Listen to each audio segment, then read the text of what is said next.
নমস্কার বন্ধুরা, কেমন আছেন আপনারা? চলে এলাম আবারও একটা কাজের ভিডিও নিয়ে আপনাদের সামনে। আজকের ভিডিওটি আমার সেই সব ভাইদের জন্য বা সেই সকল বন্ধুদের জন্য যারা এই রকম কাঁচের মতো পালিশ খুব কম খরচে করতে চান, বা যারা এই রকম কাঁচের মতো পালিশ যে কোনো ফার্নিচারের উপর খুব সহজে করতে চান। তাই আপনাদেরকে বলবো আজকের ভিডিওটি স্কিপ না করে পুরো ভিডিওটি মনোযোগ সহকারে দেখুন। তো বন্ধুরা, আজকে আমি মূলত আপনাদের দরজার পাল্লার উপর কাঁচের মতো পিউ পালিশ করে বা খুব কম খরচে আপনারা কিভাবে পালিশের উপর গ্লেজ আনবেন সেই বিষয়টি দেখাবো। তো বন্ধুরা, আপনারা দেখতে পাচ্ছেন আমি দুটি দরজার পাল্লা নিয়ে নিয়েছি। এটি হলো একটি মেন গেট বা একটি দরজার দুটি পাল্লা, এবং এই পাল্লাটির উপর আমি আজকে আপনাদের পালিশ করে দেখাবো। তো আজকের ভিডিওটি হয়তো একটু লম্বা হয়েছে, কিন্তু আমি আপনাদেরকে বলবো আজকের পুরো ভিডিওটি যদি আপনারা মনোযোগ দিয়ে দেখেন বা পুরো ভিডিওটি যদি আপনারা শেষ পর্যন্ত দেখেন, তাহলে পালিশ নিয়ে আপনাদের আর কোনো প্রশ্ন থাকবে না। অনেক দাদাভাই আমাকে প্রশ্ন করে থাকে যে দাদাভাই, আপনি কাঁচের মধ্যে বা কাঠের অসার অংশে কিভাবে মেকআপ করে থাকেন বা কিভাবে সিলার অ্যাপ্লাই করে থাকেন, সব আজকের মধ্যে আপনাদের আজকে ভিডিওতে আপনাদের আজকে বুঝিয়ে বলবো। তাই আপনাদের পুরো ভিডিওটি অবশ্যই আজকে শেষ পর্যন্ত দেখতে হবে। তো বন্ধুরা, আপনারা ভিডিওটিতে দেখতে পাচ্ছেন আমি খুব ভালো করে সিরিজ করে নিচ্ছি। তো সিরিজ করার জন্য আমি যে পেপারটি নিয়ে নিয়েছি সেটা হলো রোল পেপার এবং 120 নাম্বার। তো আপনারা এটি হার্ডওয়ার্সের দোকানে পেয়ে যাবেন, এবং সিরিজ করার পর পাল্লাটি ভালো করে আমি পরিষ্কার করে নিয়েছি, এবং এরপর করব পাল্লাটির উপর সিলার অ্যাপ্লাই। সেই জন্য আমরা একটি পাত্রে সিলার নিয়ে নিয়েছি, এবং আমরা এটা যে সিলার নিয়েছি এটি হার্ডনার সিলার। আর একটি সিলার পাওয়া যায়, সেটি হলো হ্যান্ড সিলার, সেটিতে হার্ডনার লাগে না।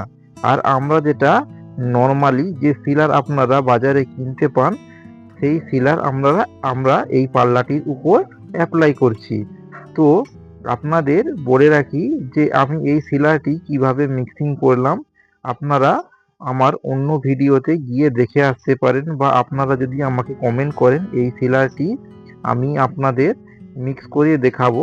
তো আমি আপনাদের ছোট্ট করে একটুখানি বলে রাখি, এটি যেহেতু আমরা হাত দিয়ে অ্যাপ্লাই করছি, সেই জন্যে এই সিলারটি আপনারা যেমন সিলার পরিমাপ করেন পরিমাপ করে নেবেন, এবং হার্ডনার যেমন দেন আপনারা তেমনটি ঠিক হার্ডনার দেবেন, এবং থিনার একটু বেশি দেবেন। কারণ আমরা যেহেতু এটি হাত দিয়ে অ্যাপ্লাই করছি, হাত দিয়ে নাহলে আপনারা অ্যাপ্লাই করতে পারবেন না যদি থিনার আপনাদের কম দেওয়া হয়ে থাকে। তো সেই জন্য আপনাদের বলবো এই সিলার আমি কি করে পরিমাপ করে থাকি, আমাদের চ্যানেলে অনেক পিউ পালিশের ভিডিও আছে, আপনারা চাইলে সেই ভিডিওগুলো অবশ্যই দেখে আসতে পারেন। তো বন্ধুরা, আপনারা দেখতে পাচ্ছেন আমি একটি সুতির কাপড় দিয়ে খুব সুন্দর করে সিলারটি ধরে ধরে অ্যাপ্লাই করে নিচ্ছি। আপনারা চাইলেও ব্রাশ দিয়েও এইভাবে খুব সুন্দর করে ধরে ধরে সিলারটি অ্যাপ্লাই করে নেবেন, কোনো অসুবিধা নেই। তো অনেক দাদাভাই আছে এখনো গালা দিয়ে পালিশ করে, তাদেরকে আমি অবশ্যই কমেন্ট করব আপনারা এই রকম সিলার দিয়ে পালিশ করুন, আপনাদের কাজের ফিনিশিংও অনেক ভালো হবে, এবং আপনাদের পালিশের খরচাও অনেক কম হবে।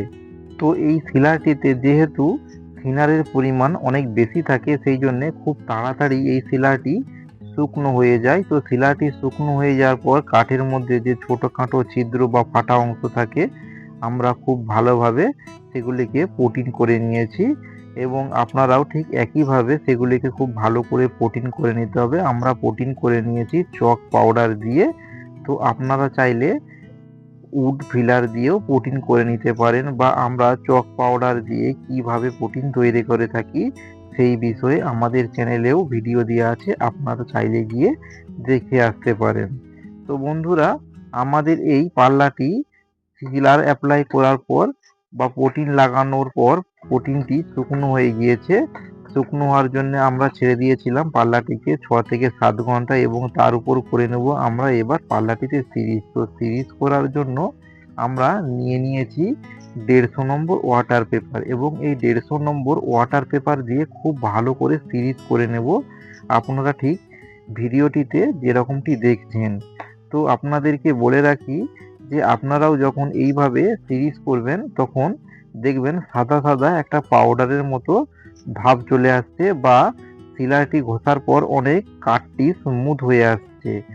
আপনারাও ঠিক যখন সিরিজ করবেন আপনারাও দেখতে পাবেন যে শিলাটি ঘষার পর শিলার সাদা হয়ে আসছে এবং একটা তার মধ্যে স্মুথনেস ভাব চলে আসছে। তো বন্ধুরা, আপনারাও ঠিক একইভাবে পাল্লাটিকে খুব ভালো করে এইভাবে স্যান্ডিং করে নেবেন। তো বন্ধুরা, আপনারা আমার ভিডিও কোন জায়গা থেকে দেখেন অবশ্যই আমাকে কমেন্ট করুন। আপনারা আমার ভিডিও ইন্ডিয়া থেকে দেখছেন না বাংলাদেশ থেকে দেখছেন অবশ্যই আমাকে কমেন্ট করুন, কারণ ইন্ডিয়ার প্রোডাক্টসের সাথে বাংলাদেশের প্রোডাক্টসের কোনো মিল নেই। তো আপনারা অবশ্যই আমাকে কমেন্ট করলে আমি অবশ্যই বুঝতে পারবো। আর আপনারা যদি বলেন আমি অবশ্যই ইন্ডিয়ার ওয়েস্ট বেঙ্গল থেকে আপনাদের জন্য এই ভিডিওগুলো নিয়ে আসি। তো বন্ধুরা, আপনারা দেখতে পাচ্ছেন আমাদের দরজার পাল্লাটি স্যান্ডিং করা হয়ে গেছে, এবং স্যান্ডিং করার পর আমরা খুব সুন্দর করে দরজার পাল্লাটিকে ভালো করে পরিষ্কার করে নিয়েছি। আপনারাও ঠিক একইভাবে দরজার পাল্লাটিকে ভালো করে পরিষ্কার করে নেবেন। তো বন্ধুরা, আপনারা দেখতে পাচ্ছেন দরজার পাল্লাটিতে অসাড় অংশ বা সাদা অংশ রয়েছে। তো আমি যে কাঠটির উপর ভিডিও তৈরি করছি আগে আপনাদের সেই কাঠটি সম্পর্কে বলে রাখি, কারণ প্রতিটি কাঠের অসাড় ম্যাচিং আলাদা আলাদা ধরনের বা আলাদা আলাদা কালার দিয়ে হয়ে থাকে। এই কারণে আলাদা আলাদা কালার দিয়ে হয়ে থাকে। আপনাদের যদি আমি ছোট্ট করে একটু বুঝিয়ে বলি, কারণ আপনারা অবশ্যই সবাই জানেন যে সেগুন কাঠের রং আলাদা, এবং তার সঙ্গে যদি আপনাদের নিম কাঠ বলি, কারণ নিম কাঠের রং আরও আলাদা হয়ে থাকে। কারণ সেগুন কাঠের রং ম্যাচিং করতে যে কালার ব্যবহার করা হয়ে থাকে, নিম কাঠের রং ম্যাচিং করার জন্য সেই কালার কিন্তু চলবে না, কারণ নিম কাঠের রং অনেকটা লালচে টাইপের হয়ে থাকে এবং সেগুন কাঠের রং অনেকটা কালচে টাইপের হয়ে থাকে। তো সেই জন্যে প্রত্যেকটা কাঠের রং ম্যাচিং আলাদা হয়ে থাকে। তো আমরা যে কাঠটিতে কাজ করছি আপনাদের বোঝার সুবিধার্থে বলে দিই, আমরা যে কাঠটিতে কাজ করছি আমাদের দরজার যে মাঝের অংশ বা যে প্যানেলটি আছে, এই প্যানেলটি হলো নিম কাঠের, এবং আর যে চারধারের যে অংশ বা দরজার যে বর্দু যেগুলোকে বলা হয় সেগুলি আছে পিয়াশাল বা ভোলা কাঠের। তো আপনাদের এরিয়ায় এই কাঠটিকে কি কাঠ বলে আমাকে অবশ্যই কমেন্ট করে জানান। আমাদের এরিয়ায় অনেকে পিয়াশাল বা ভোলা কাঠ বলে থাকে, সেই জন্য আমি আপনাদের ভোলা কাঠ বা পিয়াশাল বললাম। এবার আপনাদের বোঝার সুবিধার্থে আমি বলে রাখি যে নিম কাঠ যেহেতু অনেকটা লালচে কালারের হয়ে থাকে বা লাইট ব্রাউন নিম কাঠের সঙ্গে অনেকটাই যায়, সেই জন্যে আমরা এই কাঠের যে মেকআপটি তৈরি করব সেটি আমরা সম্পূর্ণ লাইট ব্রাউন দিয়ে তৈরি করেছি, আপনারা অবশ্যই ভিডিওতে দেখতে পাচ্ছেন। এবং এই লাইট ব্রাউন যে রংটি আমরা মিক্স করেছি সম্পূর্ণ গালার সাথে, এবং এই ছোট্ট গানটি দিয়ে আমরা কালারটি ম্যাচ করে নেব, কারণ গান দিয়ে কালার ম্যাচ করলে কাজের ফিনিশিংটা অনেক সুন্দর হয়ে থাকে বা কালার ম্যাচিংটা অনেক সুন্দর হয়ে থাকে। তো যাদের কাছে এই রকম স্প্রে গান নেই তাদের উদ্দেশ্যে বলবো আপনারা তুলি বা ব্রাশ দিয়েও কালার ম্যাচিং করতে পারেন বা এরকম অসার ম্যাচিং করতে পারেন, কোনো অসুবিধা নেই। যাদের কাছে গান নেই তারা অবশ্যই তুলি দিয়ে করতে পারেন, কোনো অসুবিধা নেই। তো বন্ধুরা, ভিডিওতে আপনাদের আরো একটি জিনিস আমি আপনাদের দেখাই। আর অনেক দাদা ভাইয়েরই হয়তো মনে প্রশ্ন থাকতে পারে বা অনেক বন্ধুদের মনে প্রশ্ন থাকতে পারে যে এই রকম পালিশ কি বৃষ্টির সময় করা যায় কি না। তো যদি আমি আপনাদের দেখাই, বাইরে প্রচুর পরিমাণে বৃষ্টি হচ্ছে, আপনারা অবশ্যই ভিডিওতে দেখতে পাচ্ছেন প্রচুর পরিমাণে বৃষ্টির সত্ত্বেও আমরা এই পালিশের কাজটা করছি। তো বৃষ্টির সময় অবশ্যই পালিশের কাজটি করা যায়, কিন্তু আপনারা লক্ষ্য রাখবেন আপনাদের পালিশ করার উপর যেন বৃষ্টির জল না পড়ে, বা আপনারা কোনো ছাওয়া জায়গাতে এই কাজটি করলেই হবে, কোনো অসুবিধা হবে না। বন্ধুরা, আমরা দরজার পাল্লাটির উপর খুব সুন্দর করে ধরে ধরে কালার ম্যাচিং করে নিয়েছি, আপনারা অবশ্যই ভিডিওটিতে দেখতে পাচ্ছেন। এবার এটির উপর করব সিলার অ্যাপ্লাই। তো আমরা সিলার অ্যাপ্লাইয়ের জন্য নিয়ে নিয়েছি পিউ সিলার এবং তার সঙ্গে আমরা নিয়ে নিয়েছি হার্ডনার। আপনারা এটা 1 লিটারের প্যাকিংয়ের সাথে আপনারা এটি পেয়ে যাবেন এবং তার সঙ্গে আমরা যে থিনার অবশ্যই আপনারা পিউ থিনার দেবেন। এবং যদি কোম্পানির ব্যাপারে আপনারা বলে থাকেন তাহলে অবশ্যই বলবো যে সব কোম্পানির সিলারই ভালো। আপনারা আপনাদের এরিয়ায় যে সিলার আপনারা পাবেন, যে কোনো কোম্পানি, সেটা এশিয়া পেইন্ট হতে পারে, বার্জার হতে পারে, বিড়লা হতে পারে, আপনারা যে কোনো সিলার আপনারা অ্যাপ্লাই করুন, কোনো অসুবিধা নেই। আর যারা বাংলাদেশ থেকে আমার ভিডিও দেখছেন তাদেরকে বলবো আপনাদের এরিয়ায় আপনারা যে সিলার পেয়ে থাকেন আপনারা সেই সিলার অ্যাপ্লাই করুন। তো এই সিলারের মিক্সিংটি আমি যদি একটু আপনাদের ভালো করে বুঝিয়ে বলি, এটি 1 লিটারের প্যাকিংয়ে আপনারা পেয়ে যাবেন 800 ml বেস এবং 200 ml হার্ডনার।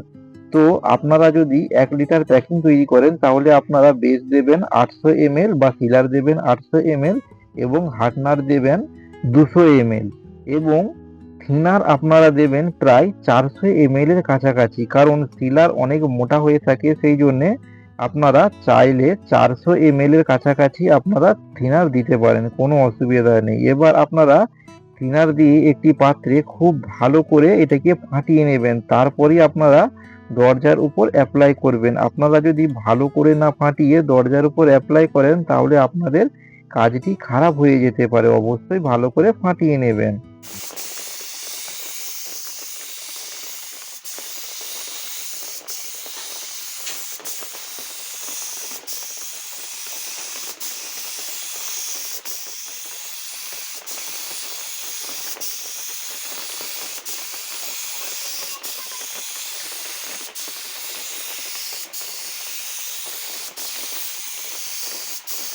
তো বন্ধুরা, এই দিন আমাদের সিলার অ্যাপ্লাই করতে করতে অনেকটা সন্ধে হয়ে গিয়েছিল, বা সেদিন বাইরে প্রচুর বৃষ্টির কারণে অনেক তাড়াতাড়ি সন্ধে হয়ে গিয়েছিল। যেহেতু সিলার অ্যাপ্লাই করার পর সিলারটি শুকনো হতে 4 থেকে 5 ঘন্টা সময় দিতে হয়, সেই জন্যে আমরা ওই দিন অনেক সন্ধে হওয়া সত্ত্বেও সিলার দরজার পাল্লাটির উপর অ্যাপ্লাই করে নিয়েছিলাম। এবং আপনাদের হয়তো লাইটের একটু অসুবিধা হতে পারে, কারণ এটা পুরো ইলেকট্রিসিটি লাইটের উপর আমরা কাজটি করছি। তো আপনারা দেখতে পাচ্ছেন দরজার পাল্লাটিতে সিলার অ্যাপ্লাই করার পর দরজার অনেক শাইনিং লুক আসছে, আপনারা অবশ্যই ভিডিওটিতে দেখতে পাচ্ছেন। তো বন্ধুরা, আমি পাল্লাটিকে সিলার অ্যাপ্লাই করার পর ছেড়ে দিয়েছিলাম প্রায় 5 থেকে 6 ঘন্টা। আপনারাও সিলার অ্যাপ্লাই করার পর পাল্লাটিকে ছেড়ে দেবেন 5 থেকে 6 ঘন্টা। তারপর এর উপর আমরা পাল্লাটি করে নেব স্যান্ডিং। আমাদের দুটি পাল্লার কাজ চলছে, তো একটি পাল্লা আমরা আগে থেকে স্যান্ডিং করে নিয়েছি, আপনারা অবশ্যই ভিডিওতে দেখতে পাচ্ছেন, এবং আর একটি পাল্লা স্যান্ডিং করতে বাকি আছে। তো এই পাল্লাটি আমরা করে নেব স্যান্ডিং। এবং আমি যদি আপনাদের একটু পেপারটির নম্বর দেখাই, আমরা সেই জন্য নিয়ে নিয়েছি 320 ওয়াটার পেপার। এই ওয়াটার পেপার দিয়ে আমরা পাল্লাটি করে নেব সিরিজ বা স্যান্ডিং। তো বন্ধুরা, আপনারাও ঠিক দরজার পাল্লাটিকে একইভাবে 320 নম্বর বা 400 নম্বর ওয়াটার পেপার দিয়ে খুব সুন্দর করে স্যান্ডিং করে নেবেন, আপনারা ঠিক ভিডিওটিতে যেরকমটি দেখছেন। আর ভিডিওটিতে অবশ্যই একটি লাইক আর একটি কমেন্ট করবেন, কারণ আপনার একটি লাইক ও একটি কমেন্ট ভিডিওটি আরও একজনের কাছে পৌঁছাতে সাহায্য করে। আর ভিডিওটি অবশ্যই আপনাদের সেই সকল বন্ধুদের সঙ্গে শেয়ার করুন যারা এই রকম কাঁচের মতো পালিশ করতে চান নিজের বাড়িতে। অবশ্যই ভিডিওটি তাদের সঙ্গে আপনারা শেয়ার করুন। বা এই রকম পালিশের কাজ সম্পর্কিত বিষয়ে কিছু জানার থাকলে অবশ্যই আমাকে কমেন্ট করুন। আমি অবশ্যই 100% আপনাদের কমেন্টের অবশ্যই আমি রিপ্লাই দেব। তো বন্ধুরা, আপনারা দেখতে পাচ্ছেন দরজাটির পাল্লার উপর আমরা সিলার অ্যাপ্লাইয়ের পর সিলারটি খুব ভালো করে স্যান্ডিং করে নিয়েছি এবং খুব ভালো করে এটিকে পরিষ্কার করে নিয়েছি। এরপর আমরা করব এটির উপর টপ কোট বা পিউ অ্যাপ্লাই। তো চলুন আপনারা দেখতে থাকুন। তার আগে আমরা পিউটি মিক্সিং করে নেব। তো চলুন আমি আপনাদের দেখাই। তো বন্ধুরা, আমরা পিউ অ্যাপ্লাই করার জন্য নিয়ে নিয়েছি পিউ। আপনারা অবশ্যই দেখতে পাচ্ছেন আমরা পাত্রে পিউ নিয়ে নিয়েছি, এবং এর সঙ্গে আপনাদের প্রয়োজন পড়বে হার্ডনার, এবং এর সঙ্গে আপনারা যে থিনারটি দেবেন আপনারা যে কোনো কোম্পানির, কিন্তু অবশ্যই আপনারা পিউ থিনার ব্যবহার করবেন। তো পিউ মিক্সিং এর আগে আমি অবশ্যই আপনাদের বলবো আপনারা সবসময় পরিমাপ করে কাজ করুন, তাহলে আপনাদের কাজের ফিনিশিংটি খুব সুন্দর আসবে। তো পরিমাপটি আমি যদি একটু আপনাদের বলে দিই, আপনারা যদি 1 লিটারের প্যাকিং কেনেন তাহলে আপনারা পিউ পেয়ে যাবেন 800 ml এবং হার্ডনার থাকে তাতে 200 ml। আপনারা যদি 500 পিউ মিক্সিং করতে চান তাহলে আপনারা পিউ দেবেন 400 ml এবং হার্ডনার দেবেন 100 ml এবং থিনার আপনারা সবসময় 1 লিটার পিউ মিক্সিং করলে আপনারা 200 থেকে 250 মতো আপনারা থিনার দেবেন, কারণ পিউ অনেক পাতলা হয়ে থাকে। তো আমরাও ঠিক একইভাবে পিউটি মিক্সিং করে নিচ্ছি। আর আপনাদেরকে বলবো আপনারা পিউটি মিক্সিং করে খুব ভালো করে ফাটিয়ে নেবেন। পিউটি একটি পাত্রে ঢেলে নেওয়ার পর তারপর আপনারা সেটিকে 5-7 মিনিট রেখে দেবেন, কারণ এটি সম্পূর্ণ একটি কেমিক্যাল। আপনারা যদি খুব তাড়াতাড়ি এটিকে অ্যাপ্লাই করেন তাহলে আপনাদের কাজটি খারাপ হয়ে যেতে পারে। সেই জন্য আপনাদেরকে বলবো আপনারা একটি পাত্রে খুব ভালো করে পিউটি রেখে তারপর পিউটিকে ফাটিয়ে 5-7 মিনিট রেখেই আপনারা কাজ করুন, তাহলে এটি খুব ভালো করে মিক্সিং হয়ে যাবে। তো বন্ধুরা আপনারা দেখতে পাচ্ছেন আমি একটি পাত্রে পিউ নিয়ে নিয়েছি।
তো বন্ধুরা ফাইনালি আমাদের দরজার পাল্লাটিতে পালিশের কাজটি কমপ্লিট হয়ে গেছে, আপনারা অবশ্যই ভিডিওটিতে দেখতে পাচ্ছেন। তো বন্ধুরা আপনাদের উদ্দেশ্যে আমি আরও একটি কথা বলে রাখি, পিউ পালিশের আগে গান কিভাবে সেটিং করা হয়ে থাকে বা আমরা কোন গান দিয়ে পিউ পালিশ করে থাকি, তাই সেই বিষয়ের উপর আমাদের চ্যানেলে ভিডিও আছে, আপনারা চাইলে গিয়ে অবশ্যই দেখে আসতে পারেন। আর ভিডিওটি আপনাদের কেমন লাগলো অবশ্যই আমাকে কমেন্ট করে জানান। আর ভিডিওতে অবশ্যই আপনারা একটি লাইক করুন। আর এই রকম সব ইনফরমেটিভ ভিডিও পাওয়ার জন্য আমাদের চ্যানেলটিকে অবশ্যই আপনারা সাবস্ক্রাইব করে রাখুন। দেখা হচ্ছে আরও একটি পরবর্তী নতুন ভিডিওর সঙ্গে।